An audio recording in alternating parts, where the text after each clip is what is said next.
I go 175 miles down the river every season. And then each month I also go to the sites where I have tag fish, and then I track probably 8 miles of the site just to see if the fish are still there or not. I'm assessing a couple different things with these fish. We're trying to see what kinds of habitats they're kind of hanging out in. So are they actually hanging out in these dense log jams or riprap or whatever, or are they out in the main channel? A lot of people will tell you that they're associated with habitat, which is pretty much what I'm finding. And then also I wanted to just kind of see how mobile they are. Historically, they're thought to just be a completely sedentary species, hanging out in log jams and dense habitat. And so it's kind of like a life history behavioral question there. The little ones are like my favorite because of their coloration.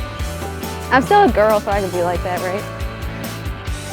This is a coded ultrasonic transmitter, and this gives off those signals that I can then detect with my tracking equipment.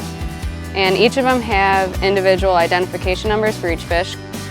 So then the ID number will pop up on my screen, and then I know which fish it is. And usually I give them names after people in our lab. So it kind of helps me remember where everybody is, because we have 44 fish in the water right now, so it's a good number of fish. So I'm ready for surgery, and I always have an assistant here to, he's going to be like flushing water over the gills.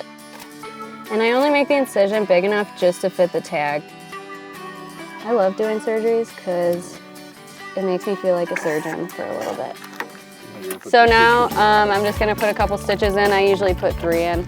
And then usually I put them in the recovery tank for about 5 to 10 minutes just to make sure that they're doing okay and I feel comfortable enough releasing them. And these fish are extremely important for this river. In particular, they reach those really big sizes, so a lot of sport fishermen, recreational fishermen want these fish because they're really fun to catch. So they're pretty important for the system, and being a top predator, they, if anything were to happen to these fish, it might mess a couple things up. So knowing the habitats that they're using, maybe that's something that we can fix if something were to go wrong.